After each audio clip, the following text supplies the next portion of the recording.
We can see that the West actually has been encircled, but oh shit. All right.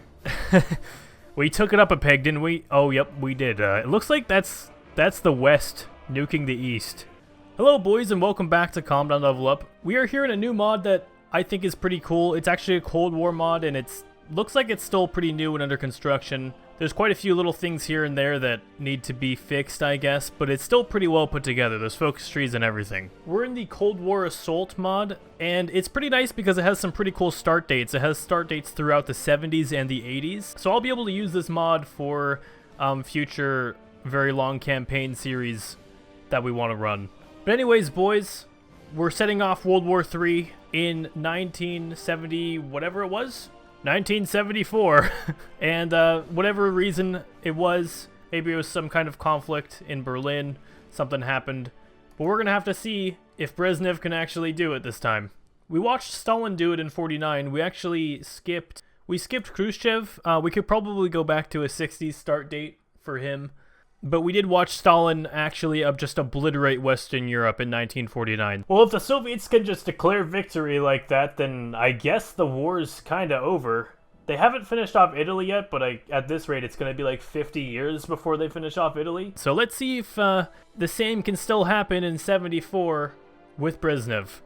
So we have the entirety of the Warsaw Pact at war with NATO, and don't worry guys, in the thumbnail I'll use the right NATO this time. So right off the bat we have Greece and Turkey in this NATO, which changes up a lot because that adds a whole new front. There's a front down here between Bulgaria and Greece, and then there's also a front over here between Turkey and the Caucasus SSRs. Now as you can see, there's already divisions from other countries like Belgium and France in here. Turkey is lining it up, as well as the Greek divisions are doing really good themselves. They're very close to having Bulgaria capitulated already.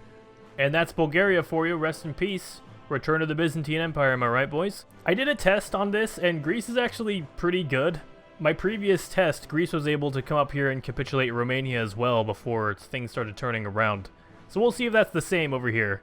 They've already got Bucharest, that's pretty interesting. In the Western Front, it looks like the commies are pushing into Western Germany pretty easily. They've got a couple encirclements on some French and probably a German division there. Turkey's front, for some reason, I mean, they've pushed into Armenia and Georgia, but they don't seem to be holding very well, or they're not pushing or something. But they are doing good. I don't think the resistance over here is going to be enough to stop them, because Turkey's army is pretty large. While they've gotten all the way up into Ukraine, there's like a Belgian cavalry division and a Turkish cavalry division that are just tearing through everything.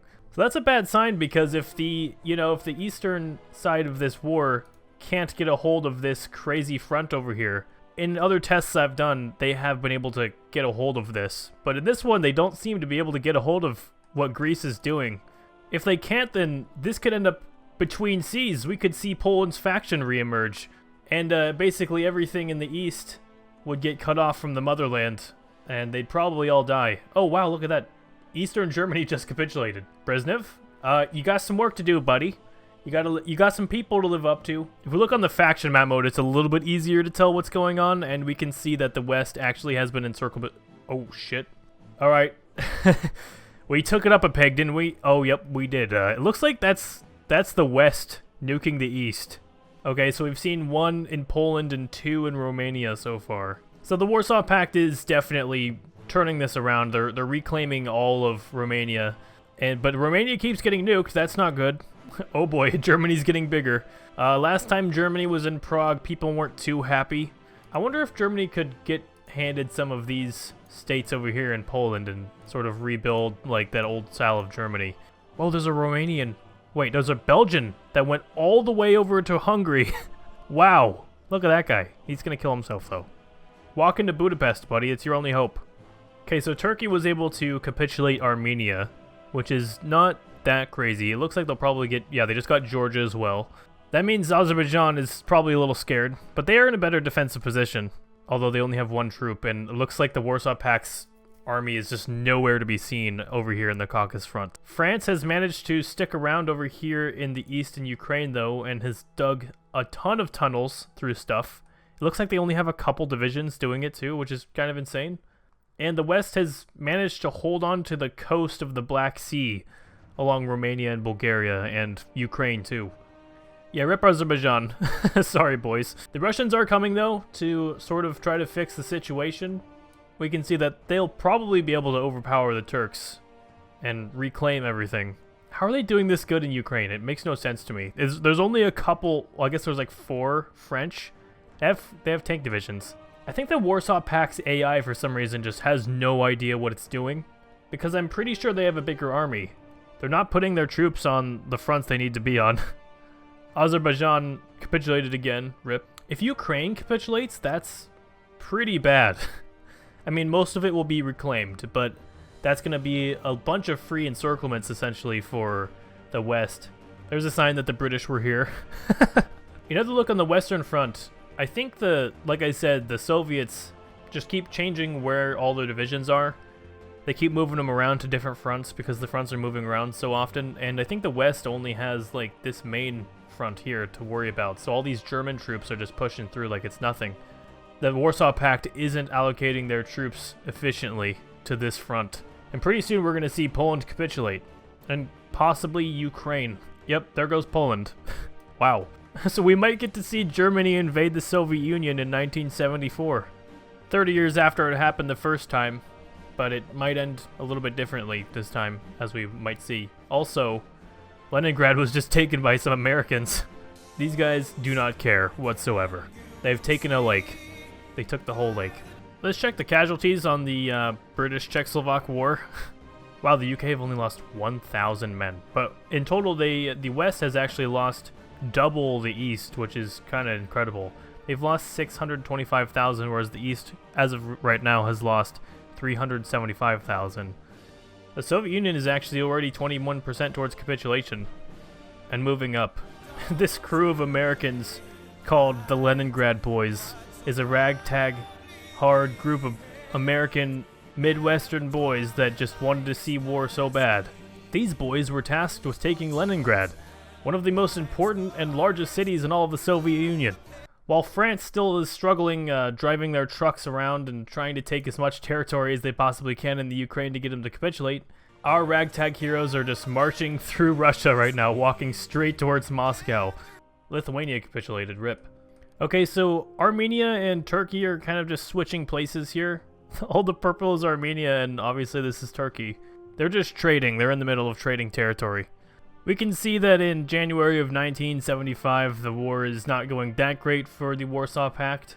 Poland, the Czechs, Lithuania, Bulgaria, Romania, to an extent, Azerbaijan, Georgia, and Armenia all have capitulated. The East was not able to push very far into the West. Also, Moscow has been taken by an American ragtag crew of Midwestern boys. The Warsaw Pact is making a little bit of a comeback over in the Turkish front, though. They've actually pushed into Turkey quite a bit, and they've reclaimed all of Georgia, Armenia, and Azerbaijan, except for this piece. They don't want to reclaim that piece for some reason. Oh, there goes Latvia. So here is where the Warsaw Pact's troops get caught in the middle of both the fronts, and nukes go off as well. The push from Romania and Ukraine up north and the push from Germany eastward caught a ton of Warsaw Pact troops just stuck in the middle here. That's probably it for them, by the way. This probably ends the war right here, because once all these troops are dead, nothing will stop them from capitulating these two guys, Belarus and Ukraine, and eventually all of Russia will just capitulate. There's already this massive landing where I guess Moscow was retaken, but that's just the job for this ragtag crew of American Midwest boys to retake Moscow, just like they did Leningrad. That's nothing they can't handle. There's going to be another quite large encirclement against the Warsaw Pact once the NATO forces, mostly the American Midwestern boys, and the French forces that actually just capitulated Ukraine, meet up here, and then possibly if Estonia can get capitulated, all these guys will be encircled. Smolensk is the new capital of Russia right now, after both Leningrad and Stalingrad and Moscow have fallen. Oh, there's a peace conference apparently. That's big. Okay, it's done. Oh, Germany got this back. That's kind of nice. Wait, okay, so they got that, but the Germanys weren't united, and this is still communist. And it's still in the faction? Wait, what happened? Is the war not over? They left Hungary. They left a bunch of people in the Warsaw Pact. Also, Japan is apparently recreating the co-prosperity sphere, so that's always fun. But it looks like mostly governments were just replaced. Nothing was really annexed except for this. France, you total bastard. But yeah, the Bolsheviks were removed and the Democrats were put in power in most places. The Warsaw Pact still exists in quite a lot of these guys. Well, that was a terrible peace deal if I've ever seen one. But yeah, boys, World War III in 1974 turns out ends really soon, in about a year. In 1975, it's already over. Okay, but America declared war on Iraq. It's a little bit too early for that, America. If you like this video, make sure to hit like, favorite, and subscribe if you guys are new. By the way, Chechnya was released. Oh, and America's just nuking Iraq too. What an amazing sight. Make sure to leave your suggestions in the comments below on what you would like to see next regarding videos. I'm probably going to do a couple more of these because there's quite a few start dates, and then I have a nice new series planned out for the future, so you stay tuned for that. But anyways, again, boys, I'll see you next time. Peace.